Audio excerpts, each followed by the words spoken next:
ANN Telugu morning news ఈరోజు ప్రేక్షకులందరికీ కూడా స్వాగతం పలుకుతూ మన ఏఎన్ఎన్ తెలుగు మార్నింగ్ న్యూస్ని ప్రారంభిద్దాం. సో ముందుగా మహాపత్రికతో ఈరోజు మన మార్నింగ్ న్యూస్ని మనం స్టార్ట్ చేద్దాం. సో మహాపత్రికలో ఈరోజు టాప్ న్యూస్ చూసుకుంటే రష్యాపై విరుచుకుపడ్డ ఉక్రెయిన్ 660 డ్రోన్లతో భారీ దాడి అంటూ కూడా మనం ఇక్కడ చూసుకోవచ్చు.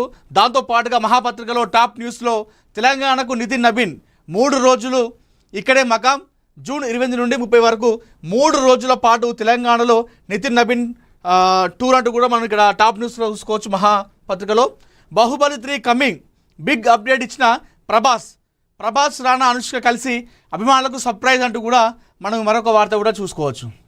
సో మంత్రి జూపల్లి స్ఫూర్తితో వెంకటరమణకు 75,000 ఆర్థిక సాయం అందించిన కంది శ్రీనివాస్ రెడ్డి అంటూ కూడా మనం ఇక్కడ చూసుకోవచ్చు. సో ముందుగా టాప్ న్యూస్లో ఉన్నటువంటి న్యూస్ ఏదైతుందో దాన్ని మనం పూర్తిగా చదివేటువంటి ప్రయత్నం చేద్దాం.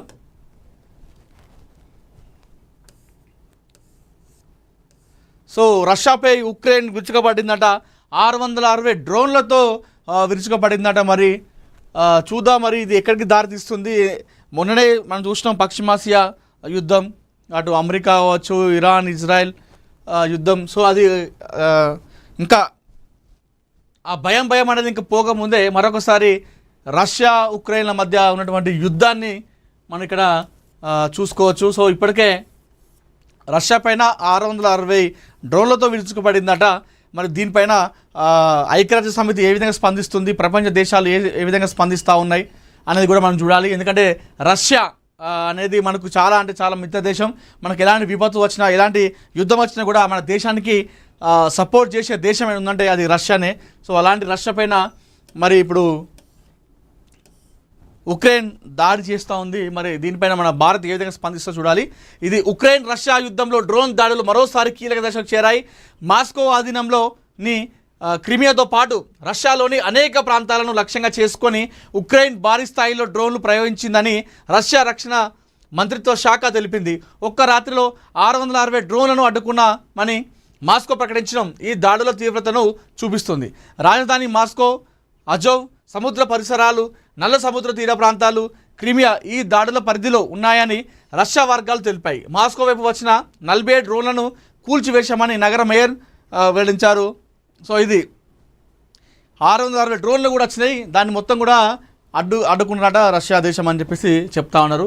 అంటే రష్యా దేశం అనేది ఏదైతే అమెరికా ఉంటుందో, సో నన్ను అడిగితే అమెరికా కంటే ఇంకా చాలా మంచి దేశం అని చెప్తాను నేను. అంటే యుద్ధం వచ్చినా, ఇలాంటి విపత్తు వచ్చినా దాన్ని చర్యలు చేపట్టడంలో రష్యా ఎప్పుడు ముందుంటుంది. మన దేశాన్ని కూడా చాలాసార్లు సపోర్ట్ చేసింది రష్యా. అలాంటి దేశం పైన ఇంకా వాళ్ళని దాడి చేస్తే వాళ్ళు ఊరుకుంటారా?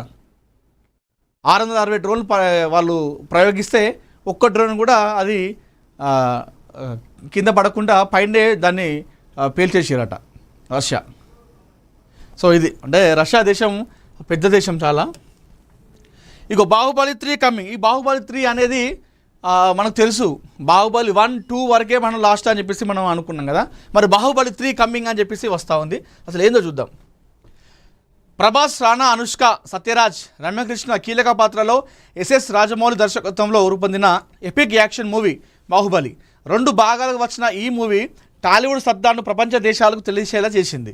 తాజాగా Baahubali the torch bearer Netflix వేదికగా ప్రేక్షకుల ముందుకు వచ్చింది. అయితే దీని స్ట్రీమింగ్కు ముందు నెట్ఫ్లిక్స్ ఓ వీడియోను ప్రదర్శించింది. అందులో సినీ ప్రియులకు సర్ప్రైజ్ ఇస్తూ బాహుబలి 3 ఉంటుందని అధికారికంగా చెప్పారు. ఇప్పుడు ఈ వీడియో సోషల్ మీడియాలో వైరల్గా మారింది. ప్రపంచం ఈ ప్రకటనను ఊహించలేదు. మీ అందరి కోసం బాహుబలి 3వ భాగం రానుందని ప్రభాస్, రానా, అనుష్క వెల్లడించారు అని చెప్పేసి చెప్తా ఉన్నారు. మరి చూద్దాం బాహుబలి 3 అనేది మరి దానికి కంటిన్యూషన్ ఏ విధంగా ఇస్తారు. అంటే బాహుబలి 1లో మనకు ఒకటి ఒక కంక్లూజన్, దాన్ని ఏమంటారు, ఒక క్లారిటీ ఇవ్వలేదు. ఏది ప్రభాస్ని అదే బల్లల కట్టప్ప, అది మనం చూసినాం చాలా వైరలైంది. ఇంతకీ కట్టప్ప బాహుబలిని ఎందుకు చంపాడు, వై కిల్లుడు బాహుబలి కట్టప్ప అని చెప్పేసి మనం చూసినాం. అప్పట్లో చాలా వైరల్ ఉండే. మరి ఇప్పుడు దానికి కంక్లూజన్గా 2 తీసిరు. సో 2 వరకు అక్కడికి అయిపోయింది. ఏది ఆ సామ్రాజ్యాన్ని తీసుకుంటాడు, బల్లల దేవుణ్ణి, బిజ్జల దేవుణ్ణి చంపేస్తారు, చంపేసి రాజ్యాన్ని తీసుకుంటాడు మహిష్మతిని. దాంతోపాటుగా దాని తల్లిని కాపాడుకుంటాడు. ఇవన్నీ కూడా సంపూర్ణ అయిపోయినాయి. మళ్ళీ 3 ఎక్కడ స్టార్ట్ అవుతుంది అనేది కూడా మనం చూడాలి. చూద్దాం మరి ఏ విధంగా. దర్శకుడు రాజమౌళి ప్రతిభ మనందరికీ తెలిసిందే. సో ఆయన తక్కువ అంచనా వేయలేం. ఆయన ఏ విధంగానే తీస్తాడు. ఎందుకంటే ఒక ఈగనే పెట్టి సినిమా తీసినాడు. ఇవన్నీ కామన్లే. ఆయనకి ఖచ్చితంగా ఏదో ఒకటి తీస్తాడు. ఈగ పెట్టి సినిమా తీయడం అనేది ఇట్లాంటి సినిమాలు హాలీవుడ్లో నడుస్తాయి. కానీ ఈగతో సినిమా తీపిచ్చి తెలుగు ప్రేక్షకుల చేత కూడా, తెలుగే కాదు హిందీలో కూడా ఈగ సినిమా బాగా నడిచింది. అట్లాంటి సినిమాలు ఇట్లాంటి ప్రయోగాలు చేస్తే మన ప్రేక్షకులు ఒప్పుకోరు. ఈగేంది, బతకడం ఏంది, అలాగే ఆత్మ రావడం ఏంది అని చెప్పేసి కొట్టిపారేస్తారు. మన ఇక్కడ నడవై హాలీవుడ్లో బాగా నడుస్తాయి. అయితే దర్శకుడు మన తెలుగు ప్రేక్షకుల చేత కూడా దాన్ని ఒప్పించాడు. ఈగ నాని అనిపోవడము, ఆ ఈగ రూపంలో నాని ఆత్మ రావడము, దీన్ని ప్రేక్షకులు దాని కనెక్ట్ అయ్యేలా చేసిండు. రాజమౌళితో సాధ్యం అవుతుంది. సో చెప్పలేం. బాహుబలి 3 మరి దాన్ని ఎట్లా టార్చ్ బేరర్ చూద్దాం. మరి ఇప్పటికే తెలుగు సినిమా ఖ్యాతిని పెంచిన సినిమా ఏదైనా ఉందంటే అది బాహుబలి సినిమా. ప్రపంచవ్యాప్తంగా మనకు పేరు వచ్చింది ఈ బాహుబలి సినిమాతో. సో చెప్పలేం మనం 3 ఏ విధంగా ఉంటుంది అనేది. ఓకే, తెలంగాణకు నితిన్ నబీన్ 3 రోజులు ఇక్కడే మకామంట. బీజేపీ జాతీయ అధ్యక్షుడు నితిన్ నబీన్ తెలంగాణలో పర్యటించనున్నట్లు తెలంగాణ బీజేపీ చీఫ్ రామచంద్రరావు వెల్లడించారు. జూన్ 28 నుండి జూన్ 30 వరకు 3 రోజుల పాటు ఆయన రాష్ట్రంలో పర్యటిస్తారని చెప్పారు. జూన్ 28న రంగారెడ్డి జిల్లా బీజేపీ కార్యాలయ ప్రారంభోత్సవంలో నితిన్ నబీన్ పాల్గొంటారట. ఏది రంగారెడ్డి జిల్లాలో. ఓకే, రంగారెడ్డి జిల్లాలో బీజేపీ పార్టీ ఆఫీస్ ఓపెనింగ్లో పాల్గొంటారట. అదే కార్యక్రమంలో మరో 9 జిల్లా బీజేపీ కార్యాలయాలను వర్చువల్గా ప్రారంభించనున్నారు. వర్చువల్గా అంటే అక్కడ వెళ్లకుండా ఎక్కడి నుండే స్టార్ట్ చేయడం అన్నట్టు. అనంతరం నాంపల్లి గ్రౌండ్స్లో బీజేపీ బూత్ అధ్యక్షుల సమావేశంలో పాల్గొని ప్రసంగించున్నారు. తర్వాత నాంపల్లిలోని తెలంగాణ రాష్ట్ర బీజేపీ కార్యాలయాన్ని సందర్శించి రాష్ట్రంలోని ఎంపీలు ఎమ్మెల్యేలతో సమావేశం నిర్వహించనున్నారు. జూన్ 29న 2వ రోజు విబిఐటిలో నిర్వహించే వికసిత్ భారత్ యువ సంవాద్ కార్యక్రమంలో ఆయన ప్రసంగించున్నారు. అనంతరం వరంగల్కి వెళ్ళి గిరిజన సంఘాల సమావేశంలో పాల్గొని ప్రసంగించనున్నారు. అలాగే ఉమ్మడి వరంగల్ జిల్లాకు చెందిన బీజేపీ బూత్ కార్యకర్తల సమావేశంలో కూడా పాల్గొంటారు. రాత్రికి తిరిగి హైదరాబాద్కి చేరుకొని అక్కడే బస చేస్తారు. జూన్ 30న గట్కేసర్లో జరగనున్న బీజేపీ తెలంగాణ రాష్ట్ర కార్యనిర్వాహక కమిటీ సమావేశంలో పాల్గొని ప్రసంగిస్తారు. అనంతరం ఆయన ఢిల్లీకి తిరిగి బయలుదేరుతారు. సో ఇదంతా కూడా మనం ఓవరాల్గా ఈ ఎపిసోడ్ చూస్తే నెక్స్ట్ టార్గెట్ బీజేపీ తెలంగాణ అని మనకు అర్థమైపోయింది. తెలంగాణ పైన చాలా ఫోకస్ చేయడం జరిగింది బీజేపీ. ఎందుకంటే సౌత్ ఇండియాలో ఏదైతే మన సౌత్ ఇండియా ఉందో, తెలంగాణ, ఆంధ్రప్రదేశ్, కర్ణాటక, తమిళనాడు, కేరళ ఈ రాష్ట్రాలు ఉన్నాయో, ఈ సౌత్ ఇండియాలో ఓవరాల్గా బీజేపీ అంతో కొంత ప్రభావం ఉందంటే అది మన తెలంగాణలోనే. సరే, ఆంధ్రలో ఉందంటే అక్కడ ఎన్డీఏ కూటమి ఉంది కాబట్టి దానిలో భాగంగా అక్కడ వాళ్ళు గెలుచుకున్నారు, అది పక్క విషయం. ఇక్కడ ఎలాంటి కూటమి లేదు, ఎలాంటి పొత్తులు లేకుండానే తెలంగాణలో బీజేపీ పార్టీ అనేది చాలా బలంగా ఉంది. మిగతా ఏది మన సౌత్ ఇండియాలో ఉన్నటువంటి మిగతా రాష్ట్రాలతో పోలిస్తే బీజేపీ పార్టీకి తెలంగాణలో కాస్త ప్రభావం అయితే ఇక్కడ చూపిస్తూ ఉంది. అయితే ఇలాంటి నేపథ్యంలో తెలంగాణలో ఏ విధంగానైనా ఈసారి అధికారాన్ని చేపట్టాలి అనేటువంటి ఉద్దేశంతో కేంద్ర ప్రభుత్వం, మోడీ సర్కార్ అయితే ఆలోచన చేస్తూ ఉంది. ఏది కలకత్తా, మన వెస్ట్ బెంగాల్లో అక్కడ మమతా బెనర్జీ కొన్ని దశాబ్దాలుగా అక్కడ మొదటిసారి బీజేపీ పార్టీ అక్కడ అధికారం చేపట్టింది. అయితే వాళ్ళు ఈ అధికారాన్ని చేపట్టక ముందు నెక్స్ట్ టార్గెట్ వెస్ట్ బెంగాల్ అని చెప్పేసి పెట్టారు, అనుకున్న సాధించారు. వెస్ట్ బెంగాల్ అయిపోయింది, అక్కడ గెలిచిన తర్వాత నెక్స్ట్ టార్గెట్ తెలంగాణ అని చెప్పేసి పెట్టారు. అంటే ఖచ్చితంగా ఏ విధంగానైనా అంటే ఆ పోస్ట్ పెట్టాలంటే ఖచ్చితంగా దాని వెనకాల ఒక గట్టి ఉండబోతుంది, ఒక ఒత్తిడి అనేది. బీజేపీ పార్టీ తెలంగాణలో అధికారాన్ని చేపట్టడానికి వాళ్ళు ఎంతో రకంగా కష్టపడుతున్నారని చెప్పుకోవాలి. అంటే అడుగులు వేస్తూ ఉన్నారు ఆ విధంగా. సో ఈ నేపథ్యంలోనే 3 రోజుల పాటు బీజేపీ జాతీయ అధ్యక్షుడు నితిన్ నబీన్ రావడం అంతా కూడా ఓవరాల్గా ఎపిసోడ్ అంతా కూడా చూసుకుంటే ఫైనల్గా తెలంగాణలో బీజేపీని అధికారానికి చేపట్టాలి. అందుకే తెలంగాణ మీద ఫోకస్ చేయడం జరిగింది కేంద్ర ప్రభుత్వం. అయితే తెలంగాణలో ఉన్నటువంటి ప్రస్తుత పరిస్థితి ఏంది? బీజేపీలో అంతర్గత విభేదాలు, అంతర్గత కలహాలు, ఒకరిపైన మరొకరు వ్యక్తిగతంగా వెళ్ళడం, మాట్లాడుకోవడం, ఇవన్నీ కూడా చూస్తూ ఉన్నాం. అయితే కార్యకర్తల్లో కాస్త అసహనం అయితే ఉంది, అసంతృప్తి ఉంది. ఏంది? మేమేమో జెండా చూస్తాం, అక్కడ అక్కడ వ్యక్తిని చూడం. మేము ఏకంగా ఒక కమలం పువ్వు గుర్తు చూస్తాం, అది చూసి మేము ఓటేస్తున్నాం. అభ్యర్థి ఎవరామ సంబంధం లేదు, కమలం పువ్వు కనిపిస్తే వాళ్ళు వేసిపోయి మేము అక్కడ గుద్దిస్తున్నాం ఓటు. కానీ ఇక్కడ నాయకులేమో ఇట్లా కొమ్ములాటలు కొట్లాటలు పెట్టుకుంటా ఉన్నారు. దీనివల్ల పార్టీ వెనుకకు పోతుందని చెప్పేసి కార్యకర్తలు అసహనం కనిపిస్తూ ఉంది. మరి దీన్ని ఇప్పటికైనా నాయకులు సమన్వయంతో ముందుకెళ్తారా? మరి బీజేపీ స్టేట్ చీఫ్ రామచంద్రరావు అందరినీ కలుపుకొని సమన్వయంగా ముందుకెళ్తాడా? మరి ఏ విధంగా ముందుకెళ్తుంది అనేది కూడా మనం చూడాలి. అంతర్గత విభేదాల వల్ల కూడా పార్టీకి డ్యామేజ్ అయింది, చాలా వరకు కూడా జరుగుతూ ఉన్నాయి అంతర్గత విభేదాలు, కలహాలు. అంటే మామూలుగా బీజేపీలో ఇట్లాంటివి ఏముండయి, అసలు బీజేపీలో ఇలాంటివి అసలు ఆస్కారం లేదు ఏ విధంగా చూసినా కూడా. మరి తెలంగాణలో ఈ మధ్యకాలంలో చూస్తూ ఉన్నాం, చూద్దాం. మరి అందుకోసమే మోడీ కూడా గతంలో తెలంగాణ బీజేపీ నాయకులపైన పిలిపించుకొని ఎంపీలతోని నాయకులతోని సీరియస్ కూడా కావడం జరిగింది. ఏంది మీ లొల్లిలు, ఏంది మీ కథ, ఏంది మీ పంచాయతీ ఏందని చెప్పేసి. బయటికి రాకపోయినా కూడా ఇది అందరూ తెలిసిన విషయమే. మీ లొల్లిలు కొట్టాటలు పెట్టుకుంటూ పోతే పార్టీ ఎటు పోతుంది, ఏంది కథ అని చెప్పేసి ఒకరిపైన మరొకరు బురదలు అల్లుకోవడము, ఒక నాయకుడి గురించి ఇంకొక నాయకుడి వర్గీయులు ఇట్లా ఆయన గురించి వ్యక్తిగతంగా కావచ్చు, ఆయన ఇమేజ్ని డ్యామేజ్ చేసే విధంగా పోస్టులు పెట్టడము, ఇవన్నీ కూడా జరిగినాయి వాస్తవాన్ని కూడా. మరి చూద్దాం, ఇవన్నీ దాటుకొని ఇవన్నిటి తట్టుకొని మరి బీజేపీ తెలంగాణలో ఏ విధంగా వాళ్ళు అధికారం చేపడతారో చూడాలి. ఇది ఒక కత్తి మీద సాము లాంటిదే, చూద్దాం మరి ఏమవుతుందో.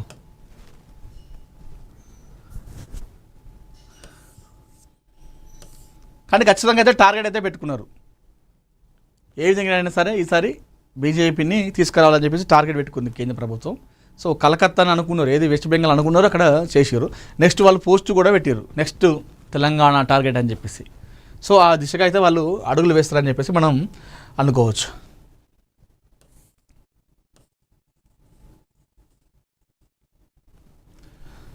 మళ్ళీ ఏంటంటే బీజేపీలో తెలంగాణలో స్టేట్ చీఫ్ని, రాష్ట్ర అధ్యక్షుడిని మారిస్తే కూడా పార్టీ ముందుకు వెళ్ళే అవకాశం ఉంటుందా? ఎందుకంటే రామచంద్రరావు చేస్తున్న పని అయినప్పటికీ కూడా చాలామందిలో ఆయన స్పీచ్ ప్రసంగాలు ఏదో గతంలో బండి సంజయ్ గారిలాగా ప్రసంగాలు ఇవ్వకపోవడం, ఆ విధంగా దూసుకెళ్ళకపోవడం లాంటివి లేకపోవడంతో చాలామంది కూడా మార్చాలి స్టేట్ చీఫ్ని అని చెప్పేసి చెప్తా ఉన్నారు.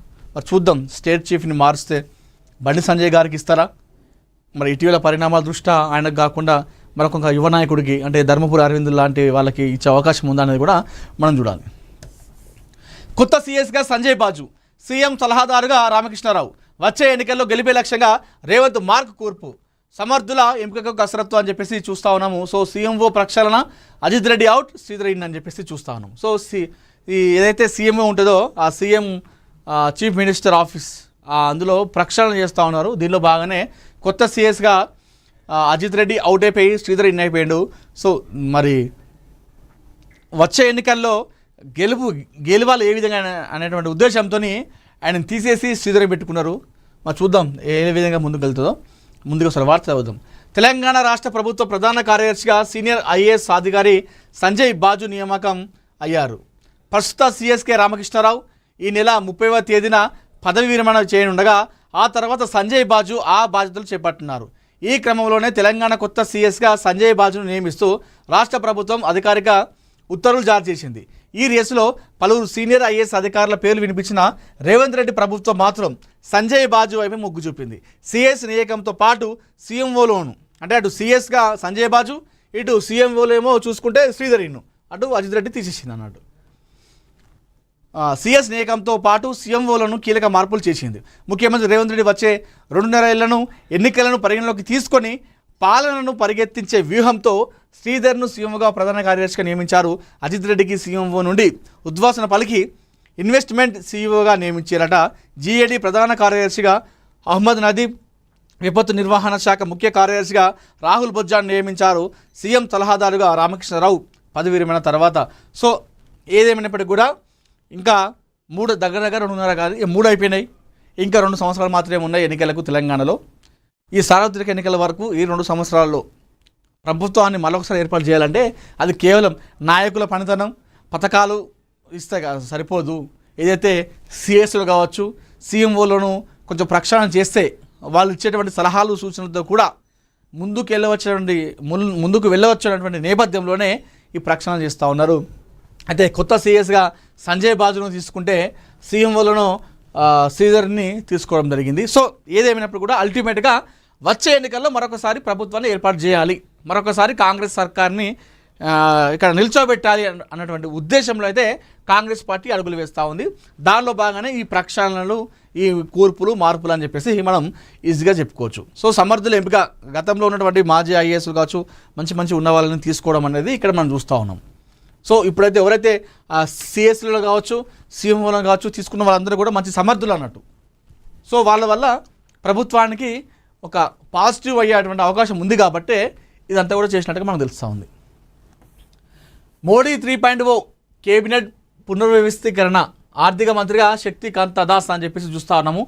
విద్యాశాఖకు నిర్మల, కిషన్ రెడ్డికి ప్రమోషన్, తెలంగాణ ఏపీల నుండి మరొకరు, నితీష్ కుమార్కి కీలక శాఖ, రామ్మోహన్ నాయుడు శాఖ మారే అవకాశం, జాతీయ రాజకీయాల్లో సరికొత్త మార్పులు. సో ఇక్కడ కూడా కేంద్ర ప్రభుత్వంలో కూడా ఇప్పటికీ చాలామంది ఉన్నారు, సీనియర్ నాయకులు ఉన్నారు, చాలామంది పార్టీ కోసం పనిచేసిన నాయకులు ఉన్నారు. మరి వారందరూ కూడా కేబినెట్లో అవకాశం రాలేదు కాబట్టి ప్రక్షాళనతో పాటుగా కూర్పు అంటే మార్పులు చేయబోతున్నారు. అటు ప్రక్షాళన చేస్తారు, దాంతోపాటుగా విస్తరణ కూడా ఏదైతే ఖాళీలు ఉన్నాయో దాన్ని భర్తీ చేయడం.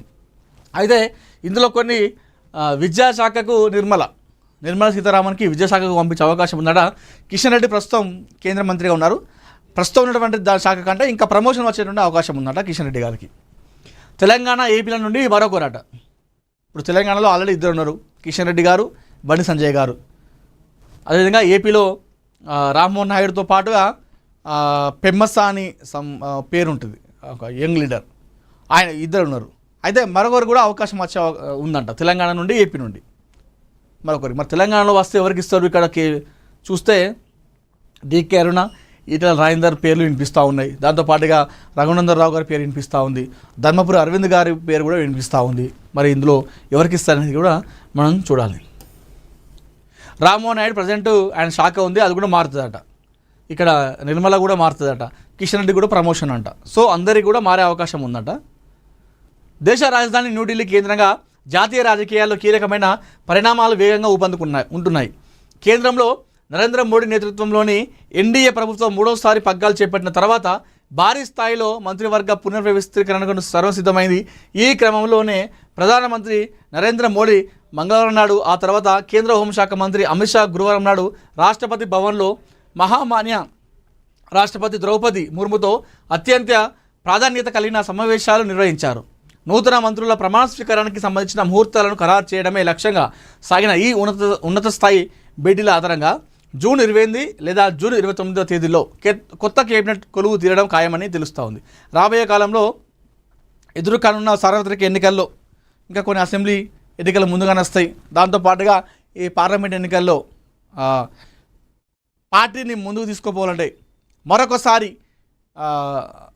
కేంద్రంలో కొలువు తీరాలంటే ఈ మార్పులు అనేది ఖచ్చితం, విస్తరణ అనేది అవసరం అనేటువంటి నేపథ్యంలోనే సో ఇవన్నీ కూడా చేస్తూ ఉన్నారు. మనం చూద్దాం తెలంగాణలో ఒకటి వచ్చే అవకాశం ఉందంట. మరి ఆ ఒకటి ఎవరికి ఇస్తారని చూడాలి. ఇక్కడ మరి కిషన్ రెడ్డి గారికి ప్రమోషన్ అంటున్నారు.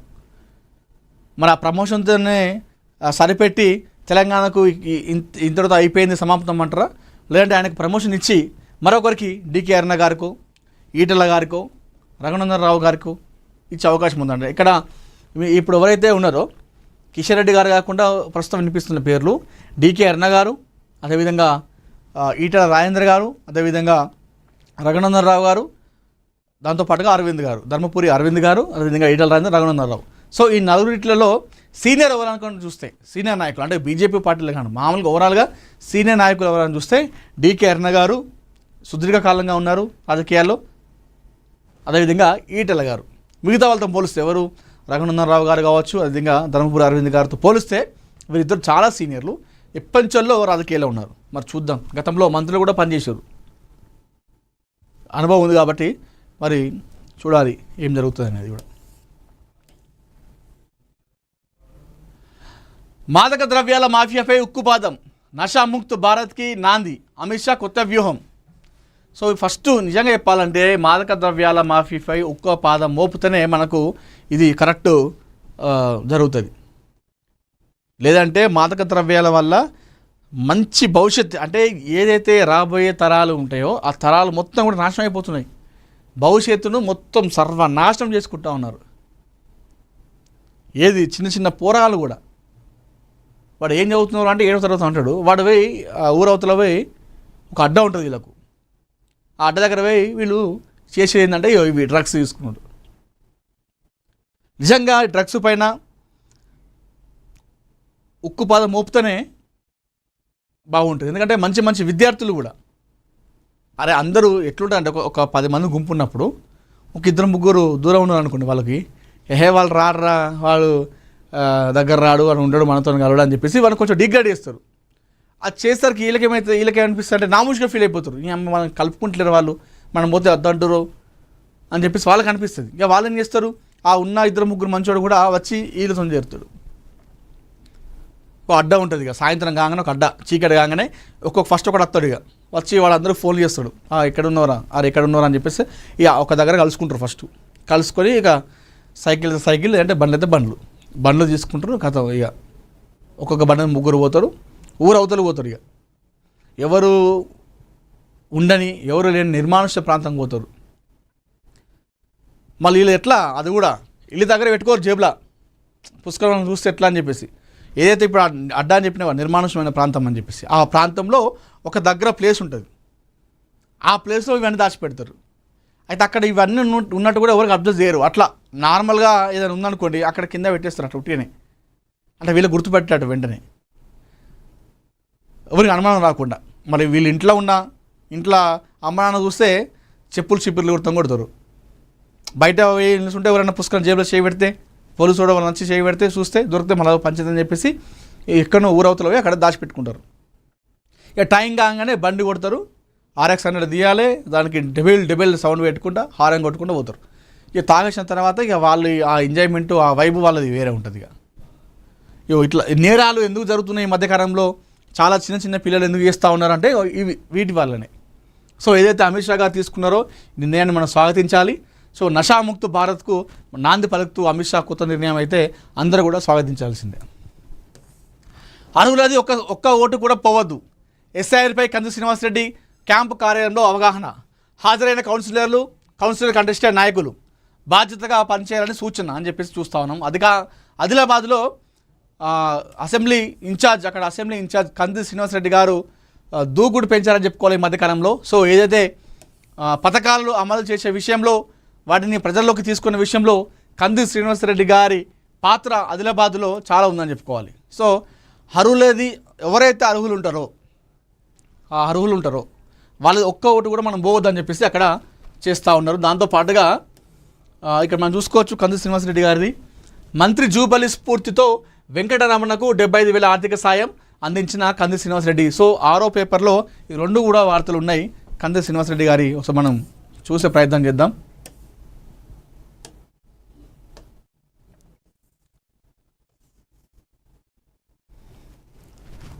మనందరూ తెలిసిందే కంది శ్రీనివాసరెడ్డి గారు సామాజిక సేవలో చాలా ఎప్పుడు ముందుంటారు. ఈ మధ్యకాలంలో ఇంకా దూకుడు పెంచడం జరిగింది. సో ఈ కాంగ్రెస్ పార్టీ తీసుకొచ్చినటువంటి పథకాలు ఏమవుతున్నాయో ఆ పథకాలు అక్కడ ఆదిలాబాద్ అసెంబ్లీ కాన్స్టిట్యుయెన్సీలో అందరికీ అందే విధంగా ఎవరైతే అర్హులు ఉంటారో అర్హులకి ప్రతి ఒక్కరు కూడా ఇందిరమ్మ ఇల్లులు రావాలి, అర్హులకి ప్రతి ఒక్కరికి కూడా మహాలక్ష్మి పథకం వర్తించాలి. లేదంటే ఈ పథకం ఆ విషయంలో చాలా అంటే చాలా ఆయన చూస్తూ అటు సర్వే చేపిస్తూ నాయకులతో చేపిస్తూ ఉన్నారు. సో చూద్దాం ఈ వార్త.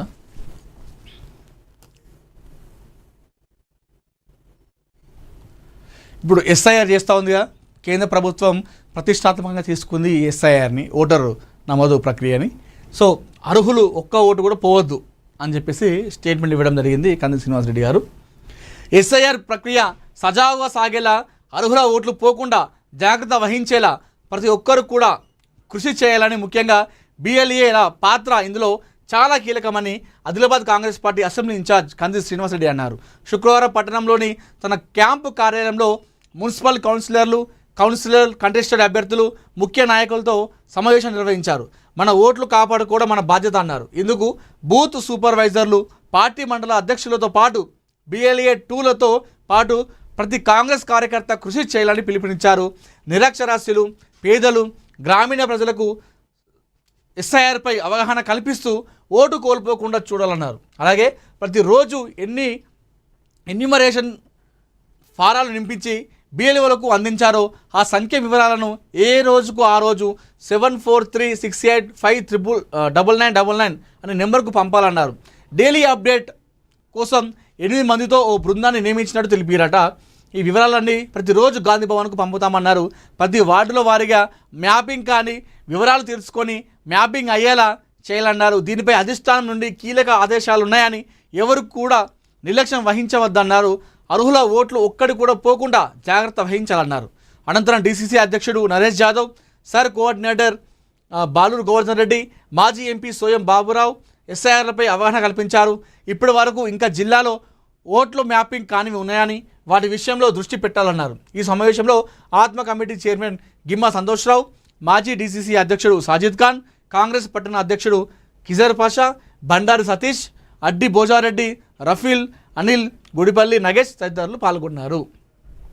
ఎవరైతే నిరక్షరాస్యులు ఉంటారో, ఎవరైతే 18 ఏళ్ళు నిండుతాయో, ఎవరైతే ఓటు వేసేటువంటి వయసు వస్తుందో వాళ్ళ ఒక్క ఓటు కూడా పోకుండా కృషి చేయాలని చెప్పేసి ఆదిలాబాద్ కాంగ్రెస్ పార్టీ ఇన్ఛార్జ్ కౌన్సిలర్లకి, కౌన్సిలర్ కంటెస్టర్లకి అందరూ కూడా పిలుపునిచ్చాడు.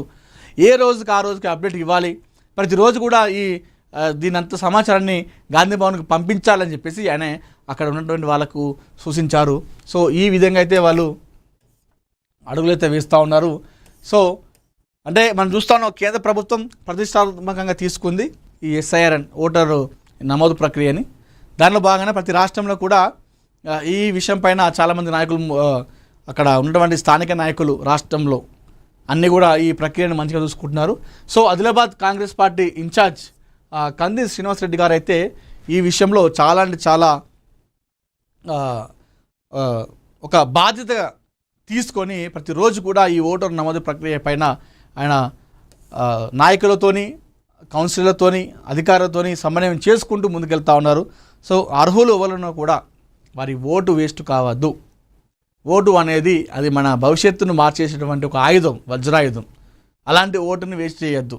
వేస్ట్ చేయొద్దంటే మనందరం కూడా కలిసికట్టుగా పనిచేసి ఇంటింటికి తిరుగుతూ ఎవరైతే 18 సంవత్సరాలు ఉంటాయో, ఎవరైతే ఓటు వేసే వయసు వస్తుందో వాళ్ళందరూ కూడా ఓటు హక్కు వచ్చే విధంగా మనం అందరం కృషి చేయాలని చెప్పేసి కంది శ్రీనివాసరెడ్డి గారు అక్కడ చాలా పెద్ద ఒక చొరవ తీసుకుంటున్నారు. ఆ విధంగా అయితే ముందుకు వెళ్తూ ఉన్నారు.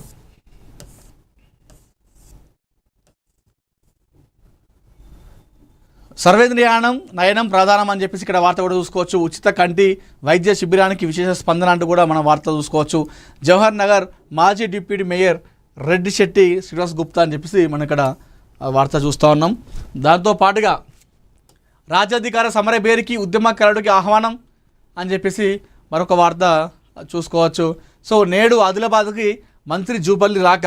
సో ఆదిలాబాద్ ఉమ్మడి జిల్లా ఇన్ఛార్జిగా ప్రస్తుతం అక్కడ మంత్రి జూపల్లి కృష్ణారావు ఉన్నారు. ఈ మధ్యకాలంలో ఆదిలాబాద్కి ఆయన చాలాసార్లు పర్యటించారు. అక్కడ అభివృద్ధుల పనులు స్టార్ట్ చేయడము, పథకాలను అక్కడ అమలు చేయడము, దాంతోపాటుగా శంకుస్థాపనలు చేయడము, ఇవన్నీ కూడా చేస్తూ ఉన్నారు. సో మరొకసారి ఈరోజు ఆయన అక్కడికి వెళ్తూ ఉన్నారు ఆదిలాబాద్కి. అదే SIR పైన నేడు ఆదిలాబాదు, రేపు నిర్మల్ జిల్లాలో SIR ఏదైతే మన ఓటర్ ప్రక్రియ ఉందో దానిపైనే ఆయన వెళ్తూ ఉన్నారు. దాంతోపాటుగా పలు ప్రారంభాలు, శంకుస్థాపనలు కూడా చేయబోతున్నారు. ఛాత్రోన్ కీ గుంజ్ కార్యక్రమాన్ని DCC అధ్యక్షుడు బీర్లా ఐలయ్య అని చెప్పేసి కూడా మనం ఇక్కడ మరొక వార్త చూసుకోవచ్చు. సింగనగూడెం కాలనీ పనులు వేగవంతం చేయాలని చెప్పేసి అక్కడ అధికారులు మాట్లాడుతూ ఉన్నారు. దాంతోపాటుగా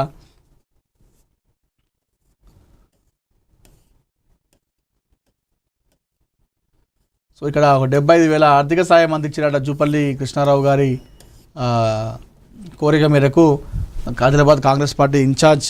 సో అక్కడ ఆర్థిక సాయం కూడా అందించడం జరిగింది.